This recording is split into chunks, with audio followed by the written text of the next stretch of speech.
Hi, we return to 1 Kings 1 today as a new scene starts, and it's a shocking shift from what we saw in the last video with the 4 verses we see at the top here on the right side about finding Abishag to keep King David warm. And suddenly, there's Adonijah, his son, deciding that he's going to be king. As I noted last time on the Chekhov's gun principle, Abishag will come back, and we'll see what happens later. But now we have this scene that you can see on the left side. It's entirely in the screen here, where Adonijah forms a coalition and offers sacrifice and is made king.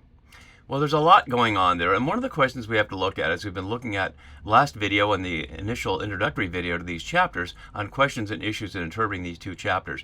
We've looked at a few of these, and I won't look at them all again now. But is Yahweh in support of Solomon's monarchy? And we could also ask, is David in support of Solomon's monarchy? And that's a real issue that we'll see here, because in the scenes that follow, we'll see Nathan try to convince David via Bathsheba and himself that David had already selected Solomon. But is it true? As we saw last time, and we can look at the key words to see, David is old and advanced in years, and he can't get warm, and he doesn't know a whole lot of things. He didn't know Abishag sexually, but he also won't know other things. And so is it just his weakness and oldness that's being taken advantage of by people around him? We have to look at that. And one of the questions that we have to look at too, and I was noting this and I won't go over it again, the introduction to the entire books of Kings, is when this story was written.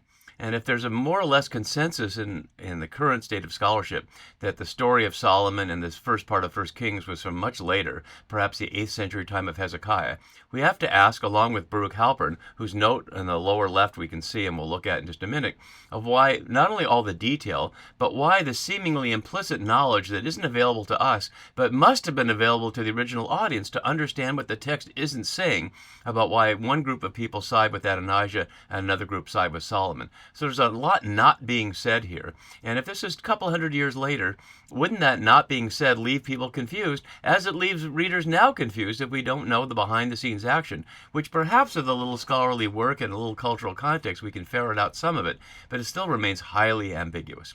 So whether this was written at the time, as Baruch Halpern argues, to justify Solomon's succession, or written hundreds of years later, perhaps even in the time of Josiah in the 630s, to make Solomon ambiguous as whether he was God's choice or David's choice or the people's choice, we'll have to decide as we go.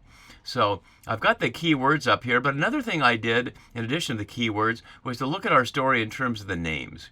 And I didn't put the names in the keywords because there's so many of them. So you can see in the first paragraph, it was only Abishag and King David. I didn't mention her again because she's really not a key player. She never speaks. But plainly, the sides forming on Adonijah's side and on Solomon's side are all organized here. And the color coding helps to see just how many people are involved here. All of a sudden, out of nowhere, it's filled with people. So I'll alternate back and forth between that and the key words as we enter into our story, and let's just jump right in. And as I do, let's look at the note below from Halpern, who argues why Adonijah must have been David's chosen successor, even though nothing in the text actually says that. So he suggests he has Joab's support, which we'll see down in a little bit, and you can see already in verse 7. The support of all the men of Judah, which Adonijah will claim, as well as Adonijah's plea to Bathsheba on the basis that all Israel is on his side. So he seems to have the very popularity that Absalom claimed when he had all Israel on his side back in 2 Samuel. All the king's sons accept Adonijah's invitation to the banquet and are not killed, matching Absalom's invitation where only Amnon was killed, of course, if you don't recall, for the rape of his half-sister Tamar. That is, it is Solomon who is the problem. It is only the professional army, that is, the mercenary Cherethites and Pelethites who support Solomon, are invited by Adonijah. And that's who Benaiah works for, and that's why he'll be on Solomon's side. So that's his argument there. Whether you accept that or not, you'll have to decide for yourself. But let's enter into the story a little more and see some more details. So now is not in the text, it's and. So, and Adonijah, son of Haggith, he appears out of nowhere. We've only heard his birth announcement back in 2 Samuel 3:4. We know absolutely nothing about him. He will be described as the next in line by the narrator, as you see in verse 6, born next after Absalom. But there was a son, Chileab of Abigail. He seems to have been completely forgotten. He's not mentioned at all. He would have been born in between. And Abigail was an important character in many ways as the wife of Nabal that managed to convince David not to kill her husband, even though he died anyway, and she went along with him. So she would seem to be an important character, but she's not mentioned here at all, nor her son. Adonijah is the son of Haggith, who we also know nothing about. She was simply mentioned as the mother of Adonijah. Where is she now? I was noting last time the question of where is she in terms of keeping David warm, where are all his wives to keep him warm? But as you can see on the right side, Nathan will say to Bathsheba, Solomon's mother, and get her deeply involved in this, where is Adonijah's mother? Either at the time he's making himself king, or when it all comes apart. We know nothing about her at all. And what could be going on in his head that he just decides, I'll be king? Or as I translated more correctly on the right side, I myself will rule, because that's what an issue here, emelach here, will rule. It's a verb rather than the noun become king. And so what we see in these first verses must be compressed from a much longer time period of what's happening. And there's an interesting narrative choice by the authors here. Because, because Adonijah's conferring with all these people is summarized in just a few verses. This scene is the story of that. But as you can see on the right side, there's much detail of what happens behind the scenes of Nathan talking to Bathsheba and Nathan going in to David after Bathsheba goes into the king. All this long scene here raising the question before David about Solomon, whereas everything about Adonijah, including his forming a coalition, his offering sacrifice, and his taking the throne, are all done in just these 6 brief verses. So plainly, the narrator is on the side of Solomon in the sense that he's the winner, and Adonijah's process here is just relegated to a marginal note practically. But we can unpack that a little bit and imagine more of what was going on in what the narrator compresses here. So he announces, I will rule, and plainly that couldn't have happened before he conferred with these people. There's certainly no way an individual person could become king without the support of people he needs. And the people he needs are both the military and the religious. And that goes to my whole argument throughout my work on the religion of empire and the religion of creation, that religion, or that empire, always needs some kind of religious legitimation. What they'd really like is that Yahweh says so, and Solomon will get that in a dream in chapter 3. But in the real world outside the dream, at least the real world of the narrative in these first 2 chapters, there's no sense at all that Yahweh is on his side, so the priest will have to do. And it's certainly a common thing throughout the Mediterranean world and throughout much of the world in empires that the priest of whatever the local religion is supports the king as being divinely supported. But we don't hear that named here about Adonijah, and we don't hear it named about Solomon either. So here's what he does first, according to the narrator. He prepared for himself not chariots, but charioteers. It's the people, not the things here, from the word rekev. Literally the people, charioteers, as in the story of Joseph there. Merkavah is the word for chariots, and we know that later in 1 Kings under the image of so-called Merkavah mysticism. We won't get into that now. But so it's charioteers and horsemen that he gets together here, as Absalom did, making it a bad precedent to follow. And the 50 men to run before him, which certainly echoes 1 Samuel 8:11. He will appoint your sons to his chariots and to be his horsemen and to run before his chariots. And so that's exactly what's happening here. 50 men to run before him and his chariots and horsemen. And that's the link there. And then verse 6 offers a poignant pause. As you can see on the right side, David is king throughout. King David, my Lord the King, so many times, my Lord the King, King, Lord, my Lord the King. And for a brief moment, he's father. Adonijah's father had never at any time displeased him, or more precisely, had not caused him pain, parallel to David's non-response to Amnon's rape of Tamar, where he did nothing to stop Amnon after the rape, and that's what led Absalom to want to kill, and did kill, his brother Amnon. But he also did nothing about Absalom for quite a while. In my videos on 2 Samuel, I argued that David let that all happen because the best way to get rid of Absalom was to let him die by his own force, and that's ultimately what happened when his head gets stuck in a tree. Is a similar thing happening here? If that's the case, it would be running exactly against Halpern's sense that Adonijah was David's actual choice. But let's look a little more closely at what it's telling us here. It's saying his father had never caused him pain, which is to say he was a lenient father. Is that a good or a bad thing? We've not seen David expressing any paternal control over any of his children, in contrast with Saul, who tried to exercise tyrannical control over Jonathan and led Jonathan to run away and side with David, and then to have his father call him all kinds of terrible names and insult his mother, Saul's wife, at the same time. But Adonijah has not done anything wrong to David, and to the extent that Halpern's right that Adonijah is David's choice, then what's going on here? Why is the narrator telling us this as if what Adonijah is doing doing is an arrogant usurpation of his father's power to decide who would be king. Never caused him any pain by saying, "Why have you done thus and so," which is about as close a translation of the Hebrew as you can, which is say he never challenged him. As my note below has, further, part of a sequence of Davidic negations. He can't get warm. He didn't have sex with Abishag, according to the text. He never reprimanded Adonijah. And later we'll see he doesn't know of Adonijah's royal claims. The reiteration of the word yod, for to know, as we see in these various places, pairs his sexual impotence with a general powerlessness, the loss of his grip on political reality, according to Fackelman. Maybe, or maybe he's more sly than we imagine. He's been sly all along, and maybe he's even fooling the commentators. But if he is, it's hidden deeply in the text, and we'll never be able to know. So, he was also a very handsome man, literally of good form and powerful, in the line of Saul, David, and Absalom. And as my note below has, here's the proof that this isn't good enough, just as being the younger brother. It all depends on Yahweh's election. So, the fact that he's handsome or in good form, powerful in the most literal sense, is irrelevant. It has nothing to do with certainly why the people who support him, and it certainly has nothing to do with Yahweh. But it does make him parallel to Abishag as somebody beautiful in this first scene here. And the narrator adds he was born next after Absalom. Literally, she bore him, referring to Haggith, leaving out the question of Chileab and Abigail, suggesting he's the next one in the line. And my note from after Absalom adds here that might otherwise suggest he's the favored younger brother, but alas, not so. And the scene we see in these next verses must have taken quite a period of time, and there's a lot not being said. Let's just look at what it says and then think about it for a moment. He conferred, or literally, well, it means conferred, but as the note from Coogan says, the Hebrew here means more than talk with, as the New English has, or confer, as the New Jewish one has. It conveys private dealings. So one could say he conspired with, although that would suggest that Joab is on his side, and they are. So he could have used a word for conspiring, but this is what we have. And what we see here is as if it's one conversation. He conferred with Joab, son of Zeruiah, and with the priest Abiathar, together or separately. If he went with Joab, did he take that to Abiathar and say, Joab's already on my side? Or did he take them together? Where are the others? How did he know which ones would be on his side, and how did he know not?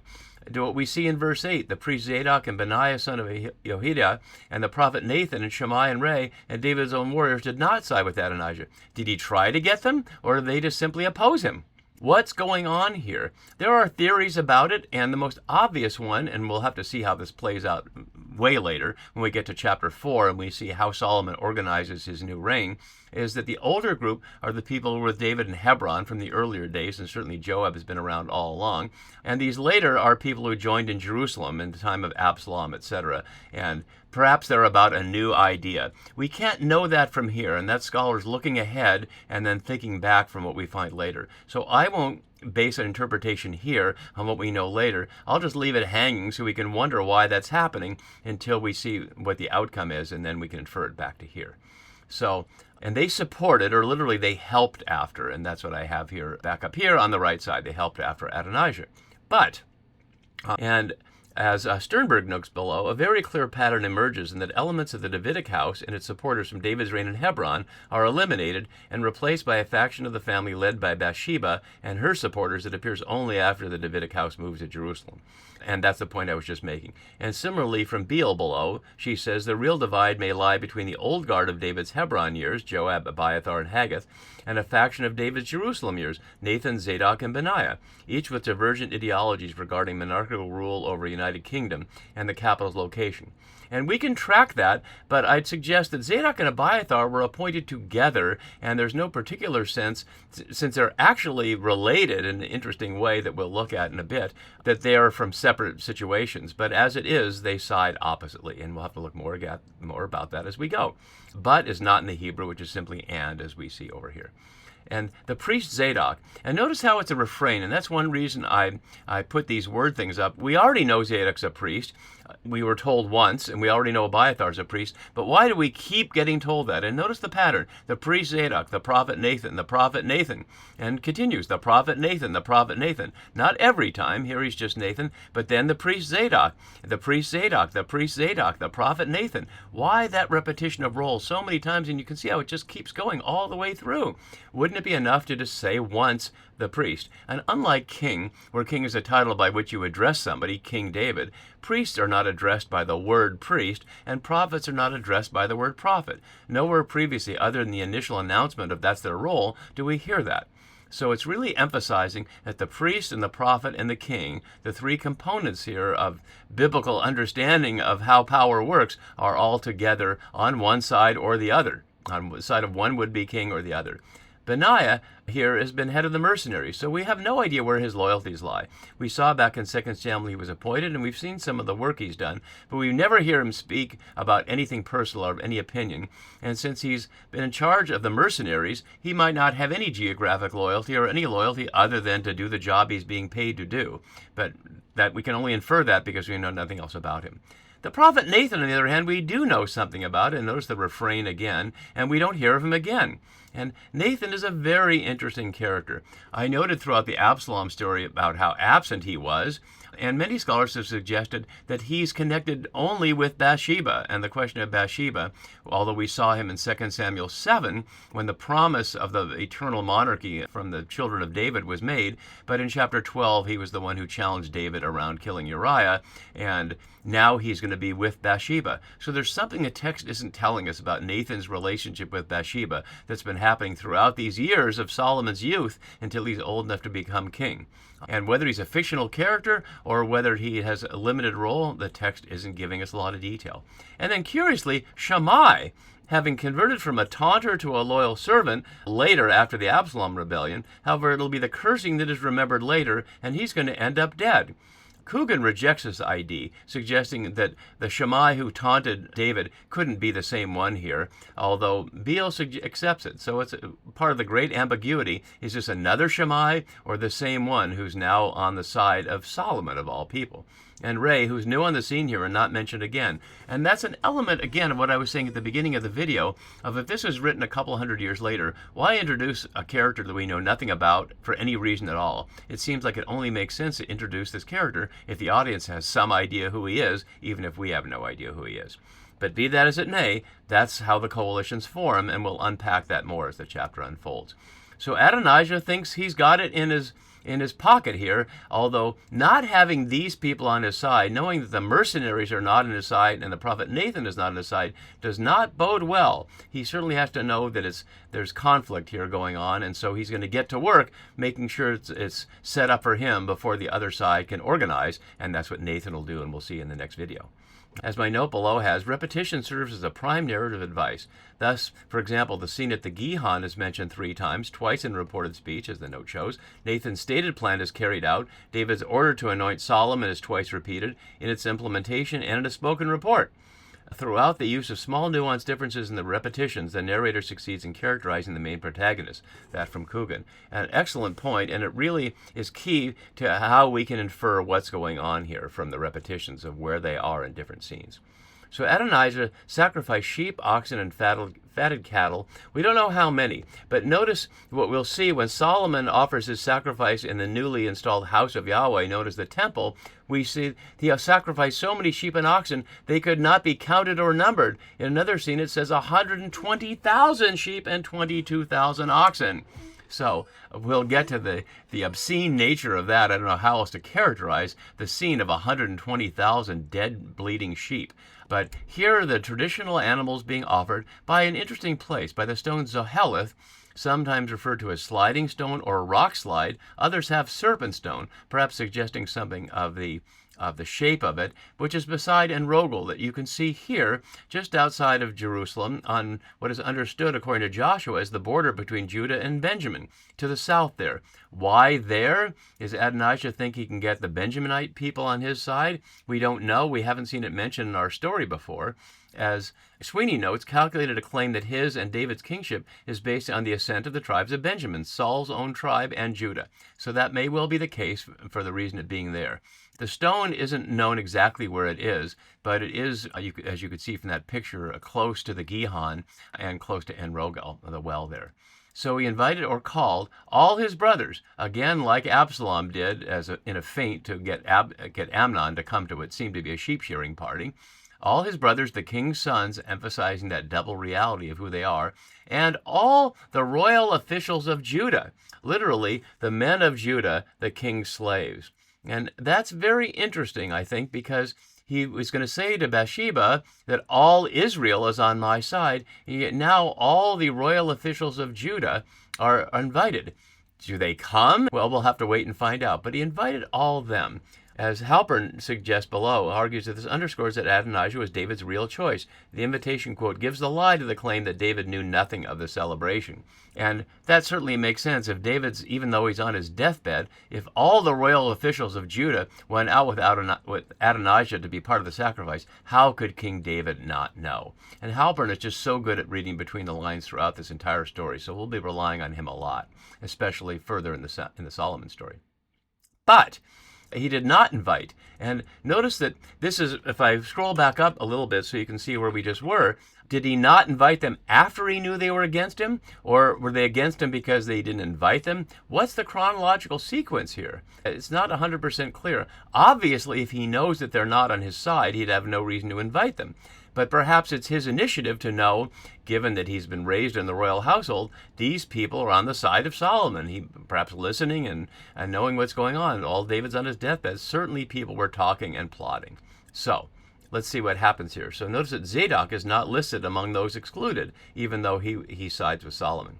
As Borgen notes, so it is that Adonijah has distanced himself from the two people with whom the Lord has explicitly allied himself, Solomon and the prophet Nathan. As Baden notes below, according to the biblical narrative, Adonijah would have no reason not to invite Solomon. But when we remember who Solomon really was, a relative nobody, not a son of David, the lack of an invitation is easily understood. And that's based on Baden's notion that we can see back here. You can't see the note there because that's in my 2 Samuel note. Sorry about that. But he sees it as that Solomon is Uriah's son and that David just took him in to cover it all up. But that's certainly speculation on Baden's part, and we don't have to follow that directly.